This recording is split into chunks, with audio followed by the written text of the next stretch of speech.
going live here. Glad to have you with us tonight.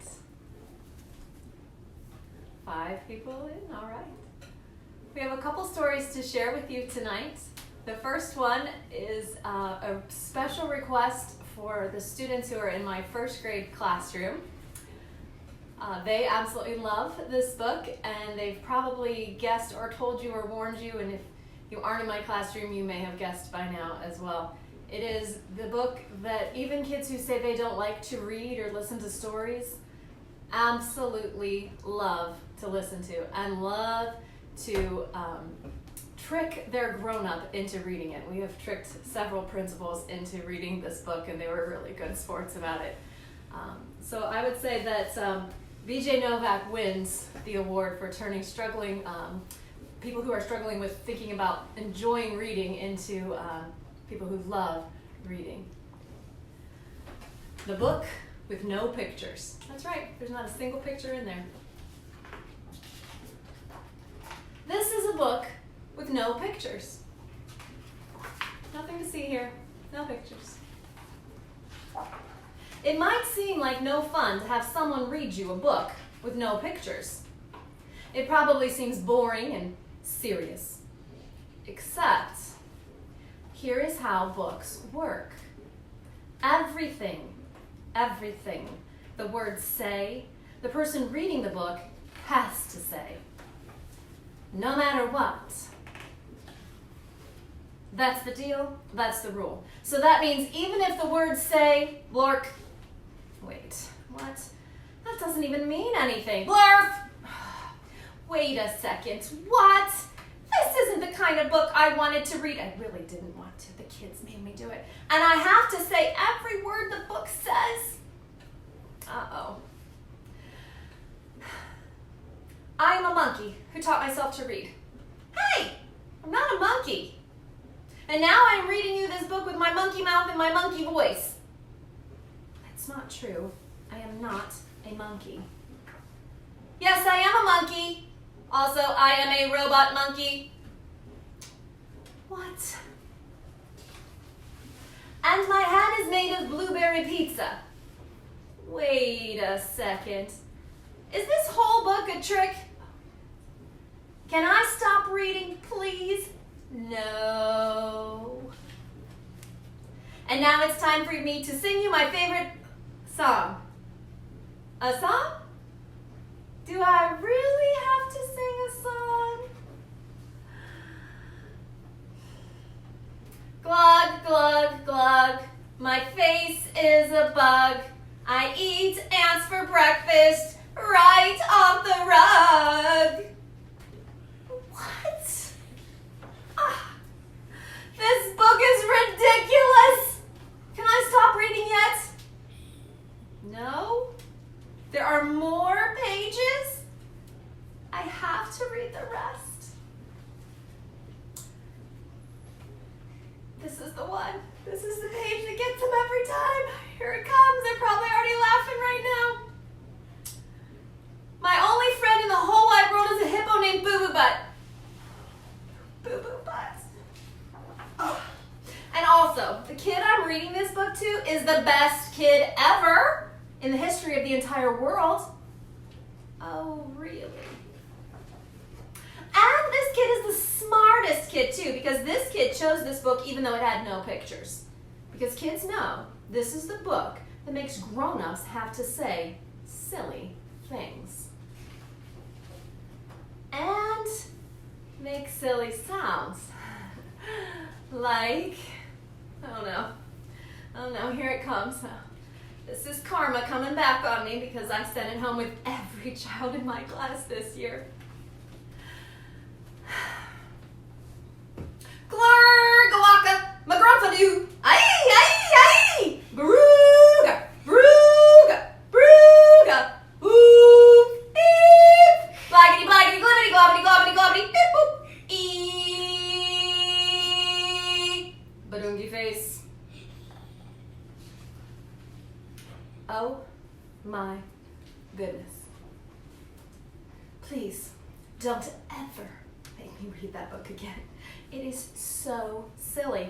In fact, it is completely and utterly preposterous.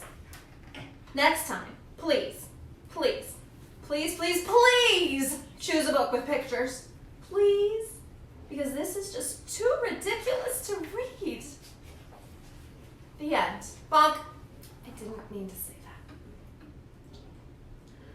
I hope you enjoyed that as much as I know my students do every single time, and every single time they borrow it to take home to read to their grown-ups.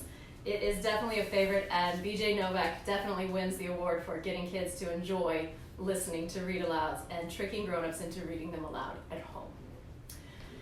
Now the main book we're here for today is Steam Train, Dream Train by Sherri, Duskey, Renker, and Tom Lichtenheld.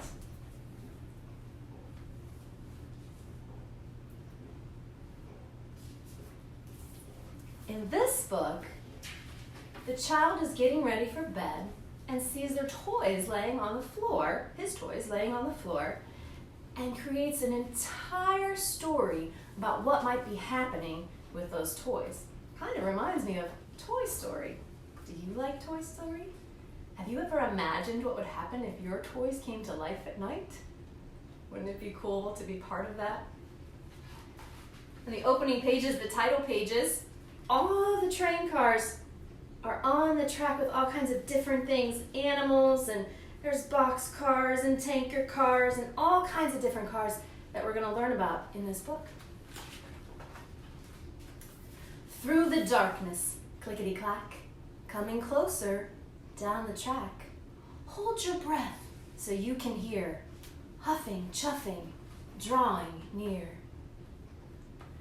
Can you see that engine coming down the track and there's a jackrabbit hopping out of the way?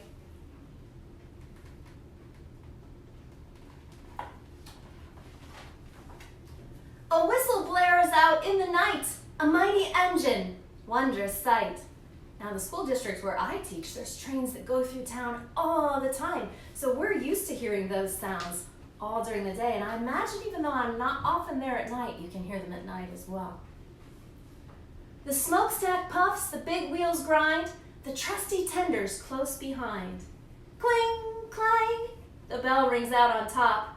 Hissing steam, brakes squeal, then stop. That reminds me of when my Nicholas was a little boy. He loved Thomas the Tank Engine, and he especially loved the engines that needed to have a tender in order to get their steam puffing and chuffing down the tracks. Did you like to play with trains when you were little? Do you like to play with trains now? We have a lot of fun in my class when we get out the train tracks and explore the way things move, even if they're not working the way they're supposed to. We find ways to play with them in different ways. The driver signals to the crew. Each worker knows just what to do. Quick, before it gets too late, start to load up all the freight. That's the stuff that's going on the train. Everything will soon be stowed, a train car matched to every load. Wait till you see these monkeys. The crew slides back the boxcar doors and tumbles in to start their chores. They whirl, twirl, cartwheel, jump. The cargo's stowed without a bump. Things that rock and roll and spin are all juggled safely in. See all the things those monkeys have? The freight is loaded as they play. They work and bounce the night away. Building blocks, erector sets, bikes and kites and model jets. The boxcars made to safely haul almost anything at all. Take a look at all those things the camel is loading onto the cart. What do you see? I see a lot of things from our classroom. The only thing I think is missing is our good friends Dash and Dot. The hopper's top is open wide, so cargo can be poured inside. That's more stuff. The crew hops to it, one and all. They get to work and have a ball. What do you think they're putting in the hopper? Sports equipment. They're having a ball. Do you get it? Then with a bounce, a pounce, a leap, 3 boys jump in and fall asleep. Tankers, lined up in a row, are getting filled with paints to go. That's an unusual thing to put in a tanker. The tankers can hold liquids, and on this train, they're paints. Purple, yellow, green, and blue, a color convoy coming through. Look at those elephants. Now this is a special shout out to the kids in my class again. There's an elephant of surprise. There is an elephant in every book, it seems, that we've read this week. And the elephants are filling the train tankers with paint. The reefer car is snug and cold. Its chilly box can safely hold frozen treats for every stop, like a rolling ice cream shop. The train car's packed, the crew sits back and chills out with a midnight snack. Are you chilling out with a snack? Did you get to have ice cream this weekend? Do you have a connection to what they're having? 10 hard workers lend a hand to fill the gondolas with sand. Sand for castles, moats, and more. Sand for tunnels. Sand galore. I want you to take a close look at these gondolas. That was new to me when I first read this book. To me, a gondola was a boat, a long boat, and I imagined fancy trips and pretty rivers and Italy and singing and all kinds of things. So when they said gondola, I had to stop and think for a second. But it's a flatter type of cargo car, and it's called a gondola. And this one's holding sand. That would be quite a sandbox to play in, don't you think? Stacked up on the auto rack. Now, auto meaning car, rack, a place to hold them. Stacked up on the auto rack, 6 race cars for a private track. Rainbow colors, flames and stripes, shiny engines, chromy pipes. The auto rack will gently keep these fast cars all fast asleep.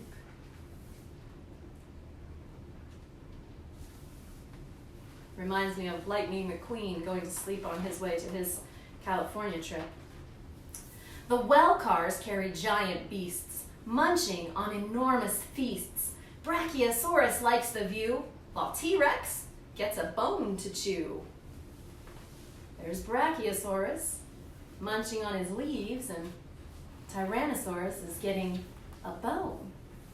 What does that tell us about those two dinosaurs and the things they like to eat? Do you know? I bet you do. The flatbed cars are rolling beds. The weary crew can rest their heads and settle in and tuck in tight. Their work is finished for tonight. But they're all tucked in cozy, ready for new adventures the next day. The red caboose is last in line. From the lookout, all looks fine. The freight and crew are tucked away. The next stop is another day.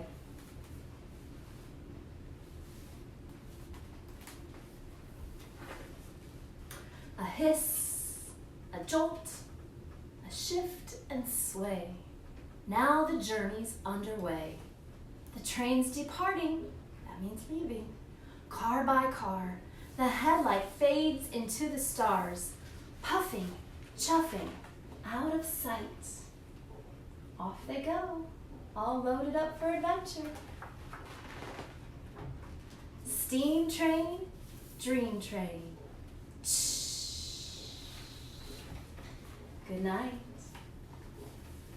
There's the real toy on the floor, and our little friend in bed, ready to dream big dreams about all the things that could be taking place on that train and all the places that train is going to go. Can you imagine where your week is going to take you? It starts with a good night's sleep. And before you get a good night's sleep, it's really important to brush your teeth really, really well. Make sure your backpack is by the door. Your library book is inside. And if you're supposed to have your planner and your binder in there, it should be in there too. Your clothes should be ready for the next morning. What? Oh, don't forget to charge your Chromebook if you're a middle school student. That was from Ella. You're welcome. Now, I'm going to give you a challenge. If you brush your teeth every night between now and next week, and floss, that's one I do not like to do at all. So if you floss and I'll be motivated to floss, we'll take care of each other. And your parents can type me a comment next week to say that you did it every night without any complaints. I will pick one of you on a magic spinning wheel to win an Amazon gift card. Speaking of which, when I go back through the comments tonight, the first 2 families that commented during the broadcast will each be getting a copy of Steam Train Dream Train for their very own to keep and read time and again. I'm so glad you took time out of your evening to join us here tonight at Storytime Junction. We had a lot of fun getting ready for you and choosing the books for you, and I hope you had some fun joining us. Get a great night's sleep so that you can have a wonderful week of adventures. I can't wait to see what you're going to make and read and do. Have a great week.